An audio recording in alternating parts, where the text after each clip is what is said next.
actually hear me. Again, it is Community Comment. We are presented by Professional Floor Covering, and they are locally owned. Randy and his team are here to help you design the perfect space with over 1,000 samples of carpet, LVP, hardwood, tile, area rugs, and window finishings. It's so much more than floors. It's a wide selection of kitchen and bathroom countertops, cabinets, tile, shower inserts, and more. You can visit their website at proflr.com, or you can visit the store at 713 Park Avenue in Beaver Dam. They have many different flooring options. Again, there's carpet, hardwood, laminate, LVP, tile, stone, and area rugs. Randy and his team will come out to measure, provide suggestions on the type of flooring at price points that will meet your budget. And now, without further ado, we will jump into the action. Here's Terry Bell. So much, Jake. We're going to be talking about scams and frauds for the next hour on Community Comment, and we're pleased to be joined by Beaver Dam Detective Daniel Kuhnz, and he can run us through a lot of scenarios. He could even answer some of your questions. You can join the conversation by calling or texting 920-887-9595, or call us here at the studio at 885-4446. Detective Kuhnz, thanks for joining us on Community Comments. Thanks for having me. I would say, if you're listening, I know that you've been targeted of a scam, because we all have. So if you got questions about something that maybe happened to you or somebody attempted to do to you, please feel free to call and we can discuss it. We love to talk about people's particular scenarios and things that they've experienced. It allows us to kind of recognize new things that are happening out there. How big a part of your job is investigating scams? Well, I'm assigned a general case investigation, so scams are just part of what I do. Financial crimes are kind of part of what I do, and those things sort of fuse together, scams and financial crimes. So I would say it's probably about, nowadays, probably about 50 to 75% of what I do is financial crimes, only because when I started at the police department, which is now, not to age myself, but about 18 years ago, it was not really a thing back then. We had local scams, we had check frauds and things like that are still around. But nowadays there's obviously a lot more that happens online that people are susceptible to. They're exploited online because they're just more active online, whether it be engaging in social media or engaging in commerce online.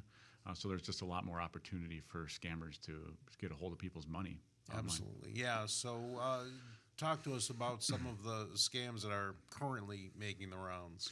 So the ones that we usually see often, we post on our Facebook page, and we posted one a couple weeks ago. I think everybody and their mother has gotten a message about a toll through a text message. That could come as a surprise to some people that don't drive much, but for others that maybe do drive or do go to Chicago or travel outside the state, that becomes sort of more realistic to them. And as you'll see in some of these messages, and if you'd like to look at it, I posted the picture, at least a screenshot of one of the text messages that we were sent on our Facebook page at Beaver Dam Police Department's Facebook page. There's always some sort of incorporation into the initial conversation about some element of fear of wanting you to take action. So in that one, the most common one is you're either going to get a warrant, or your car is going to get towed, or you're going to get all sorts of fees sent to you. You're going to have liens on your cars or your house or whatever. So those immediately cause people that don't recognize it as a scam to become fearful and more willing to take action. So then you have to follow through with that. So I always akin these text messages to fishing in a pond full of fish.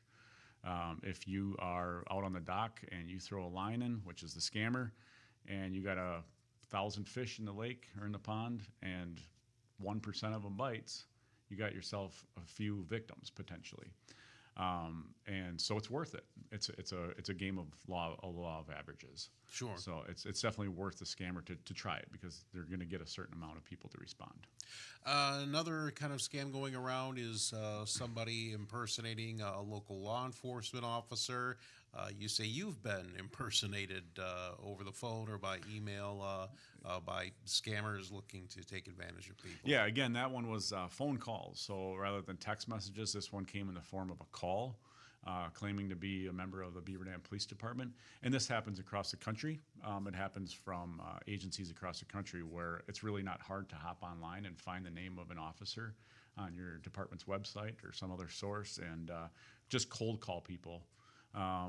They used to sell dictionaries and knives, and now they're just trying to sell you a bag of goods here to try to get you to do something. So in that case, it was, hey, I'm Detective Kuhnz, or I'm Officer Melly. His name was used. He's a night shift officer, and just threatening them with like they owe some money and for something, a legal action against them, and asking them to call the Beaver Dam Police Department. And then they provide a phone number, which does ring. And then it does go to a voicemail, and it says, this is the Beaver Dam Police Department, which obviously it's not. And then that's how they engage with you. So at that point forward is when you really get engaged directly with the scammer, and they ask you to do something.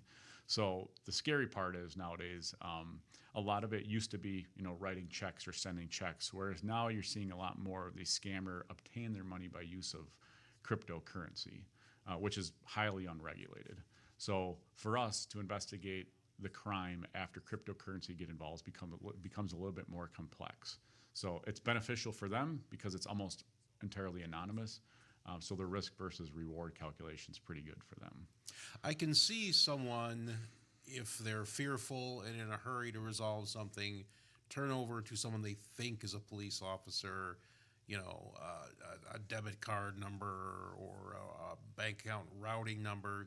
That I can see is feasible. What really astonishes me is how many of these scammers are asking to resolve the situation through, like you say, cryptocurrency or gift cards. Crazy, isn't it? And I just can't imagine why anyone would fall for it. I mean, nobody from a local governmental agency is going to ask me for payment by, Apple gift card. Yeah. Nobody's going to call you and ask you to do something. Nobody's going to text you. Nobody's going to email you telling you from a government entity asking you to fulfill some kind of legal obligation that you have. Those are going to come in the mail most likely, or direct contact in person.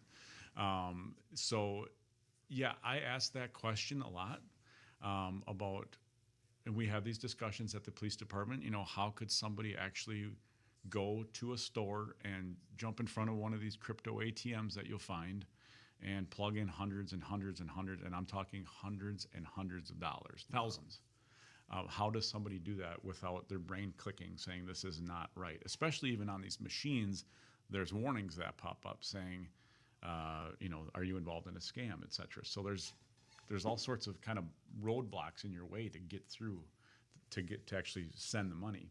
But I think it goes back to the fear and the emotion that they introduce to you that sort of it clouds your ability to think clearly. Sure. So. One bit of advice I keep hearing is to, let's say you're contacted by someone who says you owe tolls.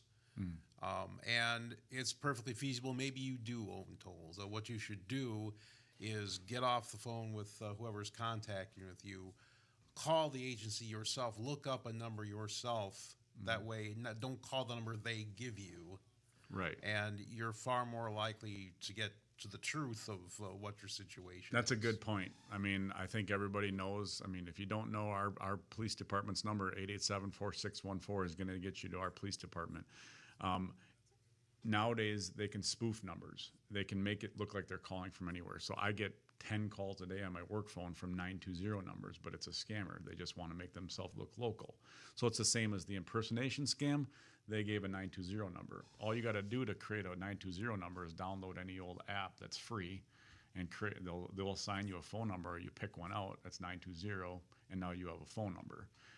And there's nothing really associating you directly with that number. So the scammer is not really associated at all loosely with that number, other than maybe an email address that they also fake. So, you have to do your homework a little bit before you give money out. And if it's not necessarily even, and it's not even just government entities, if it's Amazon or if it's UPS saying you have a package coming, you don't expect a package, these are places that you can call directly. And when you go online to say to Google and you search their business name, usually Google does a pretty good job at filtering down the bad websites. So the legitimate ones for UPS, Amazon, Beaver Dam Police Department are going to be your first results. And those are the ones that you're going to want to go to find the number to call and say, hey, do I really owe, or the Wisconsin Department of Transportation, do I really owe a toll? We don't have tolls in Wisconsin. Okay. So I think that should probably be your first red flag. But again, I think people don't know that. You know, Right. I mean, you and I know that, but not some people don't. Some scammers 6 states away may not know what Wisconsin. Yeah, and they don't. I mean, obviously, you know, the person that's reading the text message doesn't read clearly through the whole thing. They just see toll, fine, call, pay. You know, and they're not reading it. They're not studying it, or call a family member, even if it's not calling the business itself or the company or the government agency, calling a family member that you can run it past. I think once you run it past 1 or 2 people, these scams, somebody's gonna, you know, tell you, hey, you know, be careful here because this is not good. We're talking about scams and frauds with Beaver Dam Police Detective Daniel Kuhnz. If you have a question or maybe a story of your own, feel free to join us, but we're going to take a break right now and be right back. You're listening to Community Comment on 95.3 WBEV, powered by Daily Dodge. Kick off the savings at the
WBEV, here's Terry Bell.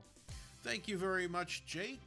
And if you have any stories or questions of your own, we're talking about scams and frauds, how to recognize them, what to do about them if you have been contacted or you think you have been contacted by a scammer.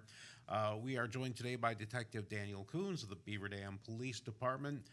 Our phone number, you can call or text 920 887-9595, or call us at the studio at 885-4446.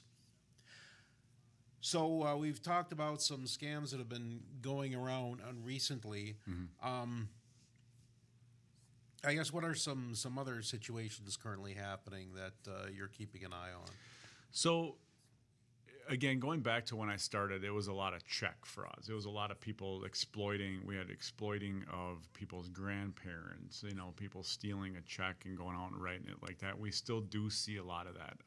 We see a lot of I would call it more local scams. You do have people around here that, for example, a few years ago, we had a woman that was walking around going into various businesses and saying that, hey, my truck broke down. Can I get a few bucks? And none of her stories were true. They were all just fabricated stories just to elicit some, again, emotion, some sympathy from people who would give her money. And over time, she racked up thousands of dollars from people from these stories that she was telling. So that's an example of a local fraud. We also last summer had a woman come into town with a young child and visit various businesses, and they would go to the business owner and ask for a donation to her son's baseball program. And the son actually gave a little pitch. So she was exploiting her son and would ask for, and in turn would be selling Quick Trip gift cards. Well, they had no balance on them. So she just went to Quick Trip, stole some cards that had no balance, and was selling preloaded balance cards as a fundraiser. So $20 in one business, obviously not a huge deal, but you do that over and over in a community, you do that in a whole region because she's traveling. And we see that a lot in Beaver Dam because we're on a major highway. We see a lot of fraudsters and scammers hit our community because we're on the corridor between basically Rockford all the way up to Green Bay. So we do see a lot of these traveling criminal groups. We had another individual up at a store in town and would approach ladies and tell them they dropped a $20 bill, and they would present a $20 bill, and as the lady would open her purse to put him back in, he would pull a sleight of hand and grab a credit card, and then immediately rack up that credit card for as much as they possibly could online. We even had him at the store watching them type in their PIN number on the pad. So then they would run to the ATM and withdraw as much money as they could from the ATM. So to think that these things happen only on the phone or text messages or phone calls, you got to really be vigilant no matter where you are, what you're doing, because there's people traveling that do these things, and that's what they do sort of as their job. That individual was arrested down near Chicago, and he was brought up to Wisconsin where he faces charges today. Well, not today, but he's going through his court process now. But it just goes to show you that it's not all online. You got to be vigilant while you're online, but you also have to be vigilant while you're out and about. And that's especially when you're using your debit and credit cards, the skimmers. Yeah, they're still a thing. Gas pumps. Yeah, and those are actually becoming, they were a thing a few years ago, but they're coming back again. We're seeing some more that are probably a little bit more technically advanced. So what we have now is people that do what's called jackpotting of ATMs. So this would be where if you have an ATM outside, say just a standalone ATM, groups will travel to different communities, and they'll have a master key, or they'll be able to get access into the panel of the ATM, and they'll actually install a component in the computer of the ATM, which then implants code into the ATM and processes it, and then dispenses cash. So it takes time for those things to happen. So they usually have multiple people coming, and they have a lookout car, and then they have the people actually doing it. And usually the people doing it are masked, or you can't identify them. So we've seen that happening in communities around here. Fortunately, knock on wood, we haven't seen that happen in Beaver Dam yet. But again, it's just another scheme. As soon as you resolve one type of scheme or scam or fraud method, usually it's a game of whack-a-mole. It's going to be another one that pops up, and you're always sort of behind the eight ball. So Right, and it's the bad guys always seem to be one step ahead. It seems so. To do your job, is it easier or harder dealing with these in-person scams, or is it easier or harder dealing with these online type of scams? Well, the online one, and I hate to be, I don't want to use a blanket statement here, but the online one the online ones are more difficult to investigate and a lot less likely to bring somebody to justice. Likely because maybe it's overseas, it's out of state.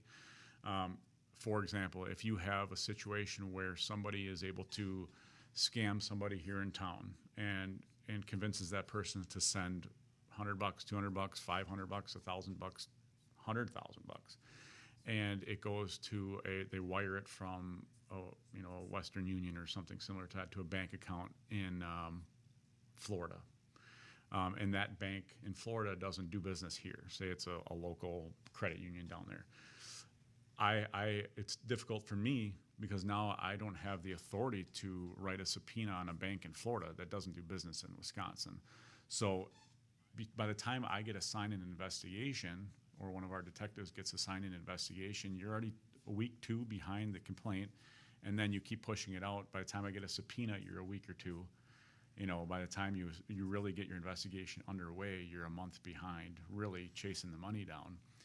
And that money's probably already moved 2, 3, 4 times. It's already been laundered through multiple financial institutions. So our real goal in those situations is to really recover money if we can. Unfortunately, due to people moving that money so quickly and being so good at it and us having these legal hurdles to jump through, it's almost impossible for us to catch up to that money before it ends up overseas or untraceable through crypto or something. We're talking about scams and frauds with Beaver Dam Detective Daniel Kuhnz. We need to take a break for the news right here, but we'll be right back. You're listening to Community Comment on 95.3 WBEV, powered by Daily Dodge. Good Karma Brands is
to today's community comment on 95.3 WBEV, powered by Daily Dodge. Welcome back to Community Comment here on 95.3 WBEV, powered by Daily Dodge. And we are brought to you in part by McKinstry's Home Furnishings here for Community Comment. They are in downtown Beaver Dam on Front Street under the red awning, celebrating their 167-year anniversary. McKinstry's Home Furnishings stocks a large selection of picture frame moldings and conservation mattings and glass. This ensures prompt and proper professional framing of your needlework, family photos, wedding pictures, oil paintings, wildlife prints, and award certificates. They've even framed a guitar. Best of all, you will be amazed at the low everyday prices. Let McKinstry's sales designers help you select just the right frame and matting to enhance the beauty of your artwork as well as your home. Take your frameable pieces to McKinstry's Home Furnishings. You'll be very happy you did. And now, without further ado, we will jump back into Community Comment. Here's Terry Bell. Thank you very much, Jake. If we're talking about scams and frauds, how they happen, and how you can protect yourself from being a victim. If you want to join the conversation, give us a call or a text at 920-887-9595, or call us here at the studio at 885-4446. We're talking to Beaver Dam Police Detective Daniel Kuhnz. And it seems like these days, more and more of us are doing our socializing online and meeting people from all over the country and all over the world. If you're lucky, they're a real person. Yeah.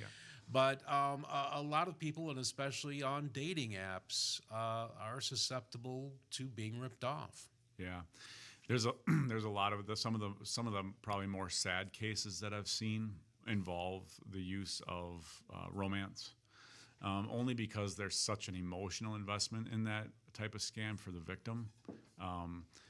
Some of the smaller end ones that we have, where somebody gets a hold of somebody and wants them to go to Walgreens and buy some gift cards. Those are sad to see, especially with people that don't have a lot of money. But the ones that are really tough to deal with are the ones where people are, online and engaging in a relationship with somebody that they themselves have never met in person, and so they think they're having a wonderful online relationship. When in fact the person on the other line is just stringing them along for not just days. I've seen multiple cases where the scammer has strung along a victim for months, and then they don't even ask for money for quite some time. An example would be one where a woman thought she was dating a very good-looking guy that had a very good-looking Facebook page, and that's a flag. If they're very good looking. I mean, not saying that not everybody can be good looking, but if the guy is a 50, 60-year-old and is a very good looking guy and claims he owns a business and has it just seems too good to be true, right? It probably is. So, but that's the hook. They get somebody, and it's not just guys, right? I mean, it could be a good-looking girl. We see a lot of cases where guys, send pictures to good-looking girls, and then they're exploited. But in the romance case, they're engaged in this back and forth for months, and in the case that I'm referring to, maybe month number 5 or 6 is when the scammer started asking the victim for money. And in that case, it's going to sound crazy, but it was for him to pay Customs and Border Protection to bring in some of his equipment for his business. So he had all of these fake LLCs, or they're real LLCs, but they're shell companies. These are they don't do business. They're just made up companies with bank accounts associated with them. So you just take you can just take your employee identification number to a bank and open up an account, and boom, now you have an account for your business. Now she's cutting checks for $100,000. I mean, I saw checks written for $100,000 to these shell accounts that were going to this gentleman, or to this gentleman's business, quote unquote. When in fact, after she had spent or given away about $600,000 of her entire life savings, it wasn't uncovered by until a family member uncovered that money was basically gone. So, now we're 6 months behind. Trying to chase down some of her money. Yeah. So those are sad. Yeah, and what seems insidious to me about that is that, unlike the you owe a toll or you owe court costs or something like that, and are trying to scare you into acting right away, these scammers are working people for, like you say, months at a time before the subject of money ever comes up. Right, and again, I think that's where the credibility becomes so good for the scammer, because they've built up this trust in the relationship that when they do go ask for money, it's not much of a hurdle to overcome from the victim. You and I sit here, or most people sit there and say, how would you ever do that? How would you ever send hundreds of thousands? Or even if you're sending a few hundred, how could somebody ever do that? But when you're invested in that relation emotionally, and you're lonely, and that's your connection, your emotional connection to somebody, and then that happens, it's not a huge hurdle to understand why they would send the money. Afterwards, hindsight's always 20/20, and you have these conversations with people, they might see the light a little bit, but in the moment, that's where it's very difficult to get through to people. And I think, again, that's sad, but what's even more sad is when we intervene and we try to have these conversations with victims of all types, and tell them what they're doing is fraud. And then they continue to do it even after we have those conversations. Sometimes banking institutions will even just release you as a customer because they just don't want to be part of that after they find out that their accounts are being used for fraud. So we do our best. We have resources in Dodge County, like Adult Protective Services. We have all sorts of institutions, and us as local law enforcement are happy to have those conversations with people about the things they're doing, because there's help out there. There's another kind of romance scam, and boy, I don't envy parents of teenagers these days, because it's a real minefield out there, especially online. Young people, these days tend to flirt with one another by sending explicit photos of themselves, and this opens up opportunities for scammers, unfortunately. Yeah, we call that sextortion in the business. It's a big problem. Sometimes the scammers that are engaging with that person are not local, and they're just the scammers on any platform, whether it's Snapchat or Instagram or Facebook or any other one, TikTok. It doesn't even matter.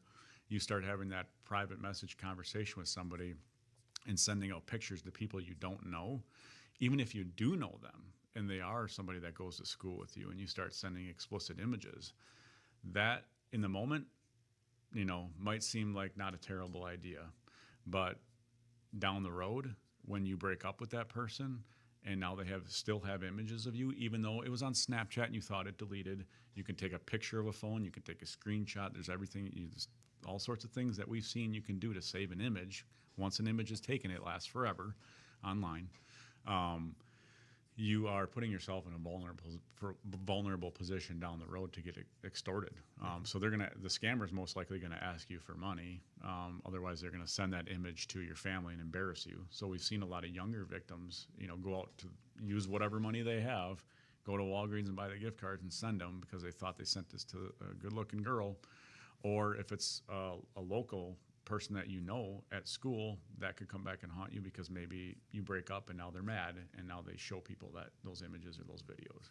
So those are things as parents that we have a responsibility to make sure that we know generally what our kids are doing online when it comes to social media and the dangers of that. We give presentations on that often. We did one last year at the high school in front of the entire student body about the dangers of doing those things. So hopefully, as time goes forward, parents start to recognize that, and kids start to recognize, some of those things that can happen as a result.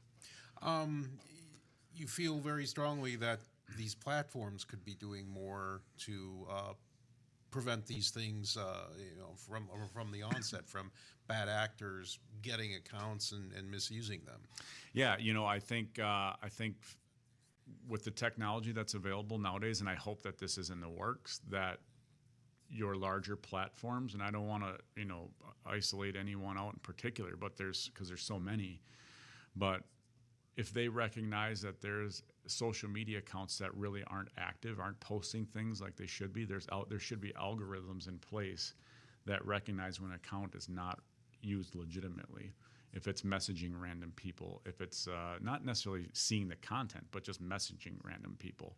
Because a lot of the platforms now are end-to-end encrypted. So if I send you a message on Facebook Messenger, Facebook doesn't see that. Only you and I can see that. So they don't know what's being sent, but if they see an account sending random messages to random people that they're not friends with, or adding random people, or the images that they're uploading as their profile pic is not a picture of them, it's just an image that's available online and it's easily identifiable as just a copied image. Those are things that platforms really should start doing to identify and expel fraudulent accounts, because ultimately that's sort of where all these things start, is the scammer reaching out to victims through one of these platforms. I can just speak for myself. I've had this happen where I've gotten friend requests from total strangers, it would seem. I just do a few seconds of digging, and it's apparent that this profile may have been created just minutes ago. Yeah, and there's a red flag, right? But Yeah. a lot of people don't do that digging. Or if you're online and you're just trying to get rid of a guitar or something, and you list it for sale on Facebook Marketplace, and somebody sends you a message, and you start engaging in some sort of transaction or some sort of negotiation, and please, people, go to that person's Facebook page and look at it. Even if you're not friends with them, usually they don't have their pages on total lockdown. You can see when it was created. If it was created within the past month or 2 or 3, Facebook just hasn't identified that as a fraudulent account yet, but it's probably a fraudulent account. So just don't engage with that person anymore. Usually there's 2 or 3 steps you can do to really confirm whether or not this person's real. There's all sorts of open source intelligence that you and I have access to. It's not just me, it's you. I can jump on Facebook and query a name, or go on CCAP and query a name. Even if it's somebody that's not a criminal, maybe they've had a civil case or a marriage or a divorce or something. It's not hard to really find out if somebody's identity is valid. If you're dealing with somebody on a transaction and they want to come pick it up, they're probably local, which means they probably have friends of friends, right? If I find you on Facebook, even though we've never met before today, we probably have somebody in common between the two of us. Sure, and that's one thing. Maybe this isn't enough, but when I'm dealing with people I don't know on Facebook, I will check to see how many people we might have in common. But that might not always be helpful, because if you have your friends list private, Yeah. then you can't see that. Yeah. But again, I think the red flag on most of these fraudulent accounts is, like you said, they're recently created. So Facebook is a good example because it's pretty visual. Other accounts like Snapchat and things like that, I guess the bottom line is what it comes down to is, if you don't know the person you're dealing with, or just be very wary, and especially when it comes to giving away your money. Because once the money's gone, it's very difficult to get back. So, these are conversations that we have with people all the time, and because in law enforcement, it's our job to investigate things, and it's frustrating for us sometimes to investigate these things when we know at the end of the day it's highly unlikely that we're going to be able to get money back for people. We're talking about frauds and scams with Beaver Dam Police Detective Daniel Kuhnz. We're going to take one more break, then come right back. This is Community Comment on 95.3 WBEV, powered by Daily Dodge. If you love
with the last segment for today's community comment. Here's Terry Bell. Thank you, Jake. Just a few minutes left with Beaver Dam Police Detective Daniel Kuhnz talking about frauds and scams. If you have a question or a story of your own to tell, feel free to call or text us at 920-887-9595 or call us here at the studio at 885-4446. And we've been talking a lot about individuals getting scammed, but businesses can fall victim to scammers too. Yeah, without naming the names of businesses, we've had a couple in town that have been victims. I mean, I know of at least two significant financial loss cases. One of them involves it's very simple, actually. It's not complicated. We were just talking at the break about, I don't know if anybody watches Netflix, but we talked about Bernie Madoff. Bernie Madoff was just your classic Ponzi scheme. You're just basically robbing Peter to pay Paul. Most of these scams are really not that complicated. So in one of the cases, a scammer basically just sent an email to a business, and this business was owned by a management firm in New York, and sent him an email and said, "Hey, this is your management firm. Just your quarterly managerial dues are due, in July, and please note that we've changed our financial institution from this bank to this bank." So they say, okay.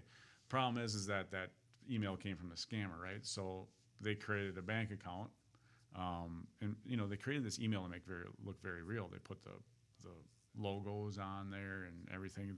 The domain of the email came from the company, but it was one letter off. So let's say the company was at abc.com, or they just said abcd.com. So you really don't pay attention, especially when you're getting emails every day. And accounts payable, or whatever, the accounting office switched the payments to go to this new financial institution, and I believe it was Alabama, and sent their quarterly, $100,000+ managerial due down to that bank. Well, that account that it was sent to was just a dude's account down in Alabama. That dude down in Alabama was engaged in an online romance relationship, and the scammer that he was involved in had identified his account and him as a susceptible participant. Mm-hmm. So the money got sent there. He in turn took all that money over the next 3 weeks and withdrew it in cash at various branches and put them in crypto machines. He used a little bit for himself, for some legal fees and some things he had going on in his personal life. So he was charged here with money laundering. But it just shows you that it doesn't take much. So as a business owner, you also have to be very wary. Obviously, that's a larger scale example of $100,000+. But the other thing you got to be aware of, even as a small business, is if you're getting an invoice from. We had another case where a business gets an invoice from a company, and it's just fraudulent invoices, right? It's just a scammer that creates a business and sends a request for payment to accounts payable at a particular company. And this company just sets up an account because they don't have an account yet or whatever, doesn't validate the work or something that they did, and then just sends off the check to the scammer. And as a business, also, if you're still sending out checks for payments, make sure you're dropping them at a secure postal box, because we do see people, believe it or not, that go around and steal out of outgoing mailboxes. This isn't a business example, but we had a group last year that was going around town, or going around the state actually, and just stealing mail out of people's mailboxes. So you go to 1,000 mailboxes, or 100, let's say, you're bound to find a few that have checks that for a payment for Alliant, or some of us that don't use online payment. They still old school write checks. Well, they get the hold of the checks, and now they just counterfeit the checks and go out and write checks like crazy. So actually, with that case, our officers located the vehicle and got in a high-speed chase. The guy crashed, and they found all sorts of checks in the car, all sorts of fake identities that they manufactured of the victims of the checks. So we talked about this a little bit. The lengths that people will go to commit fraud you would not believe it. And that's why I say, whether you're an individual or a business, you can't just take things for granted on the surface anymore. You have to do your own research, and it doesn't make a difference who you are. On that note, then, we just have a minute or so left in the show. Let's just say you're listening and you've just been ripped off, or you suspect you may be dealing with a bad actor. What should they do next? Well, I think first and foremost, stop your communication. That needs to end immediately. And it doesn't mean, like, if a scammer calls you, don't think that by answering the phone and saying, "Maha, I'm not going to fall for your scam," that's going to do anything. Because all that told the scammer is that your number is a number where somebody's answering the phone, versus 80% of the other numbers that nobody answers. So now you're in a new category of a person that answers the phone. Okay, so if you're involved in a scam, whether it's a text message scam or a phone call, that needs to end. And then at that point, if you are out financially, those things should be reported to your institution and to the police department. Usually the financial institution will require you to file a police report if you want to try to get your money back through them. But talk to somebody you trust, who can help you identify what your next steps could be. And there's all sorts of resources for that. Again, that would be your financial institution and the Beaver Dam Police And Department. we can get you going to the Adult Protective Services or to any resources that you might want that could help you financially. But usually your financial institution is going to get you going the right track. Very good. It's been an hour well spent. Detective Daniel Kuhnz, thanks so much for spending an hour with us today. Thanks for having me. You've been listening to Community Comment on 95.3 WBEV, powered by Daily Dodge. The WBEV Morning Show with